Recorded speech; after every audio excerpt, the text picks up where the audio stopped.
ನನ್ನ ಧರ್ಮದ ಮೇಲೆ ನಂಬಿಕೆ ಇದೆ, ಹೀಗಾಗಿ ಪೂಜೆ ಮಾಡ್ತೀನಿ ನಾನು.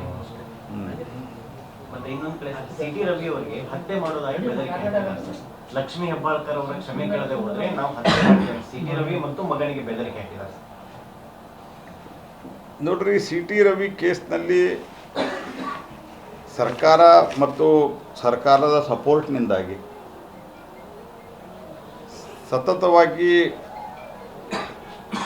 ಅತ್ಯಂತ ಬೇಜವಾಬ್ದಾರಿಯಿಂದ ಮತ್ತು ಒಂದು ರೀತಿ ವೈರತ್ವದ ಭಾವದಿಂದ, ಸೇಡಿನ ಮನೋಭಾವದಿಂದ ಕೆಲಸ ಮಾಡ್ತಾ ಇದ್ದಾರೆ. ಸಾರ್ವಜನಿಕ ಬದುಕಿನಲ್ಲಿ ಯಾವಾಗಲೂ ಇದ್ದಂಥವ್ರು ನಾವು ಕಾನೂನನ್ನು ಕೈಗೆ ತೆಗೆದುಕೊಳ್ಳಲಿಕ್ಕೆ ನಮಗೆ ಯಾವುದೇ ರೀತಿಯಾದಂಥ ಅಧಿಕಾರ ಇಲ್ಲ, ಅಥವಾ ಸಾಮಾನ್ಯ ಜನರಿಗೆ ಇಲ್ಲ ಅಂದಮೇಲೆ ನಾವು ಕಾನೂನು ಮಾಡೋರು, ನಾವು we are law makers.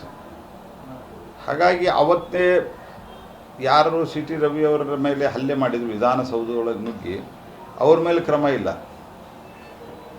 C T Ravi ಅವರ ಮೇಲೆ ಬಂದಂಥ ಆರೋಪದ ಮೇಲೆ ತಕ್ಷಣ ಕ್ರಮ, ಮತ್ತು ಎಲ್ಲೆಲ್ಲಿ ಓಡಾಡಿಸಿದ್ರು ಏನು, ಇದರ ಬಗ್ಗೆಲ್ಲ ನಾನು ಸಾಕಷ್ಟು ಸಂದರ್ಭದಲ್ಲಿ ಬೇರೆ ಬೇರೆ ಕಡೆ ಇಲ್ಲಿ ನಾನು ಮಾತನಾಡಿದ್ದೇನೆ. ಹಾಗಾಗಿ ಸರ್ಕಾರ ಇದನ್ನು ಗಂಭೀರವಾಗಿ ತೆಗೆದುಕೊಳ್ಬೇಕು. ಇದು ಒಳ್ಳೆಯ ಬೆಳವಣಿಗೆಗಳಲ್ಲ. ಕರ್ನಾಟಕ ಒಂದು ಸುಸಂಸ್ಕೃತ ರಾಜ್ಯ.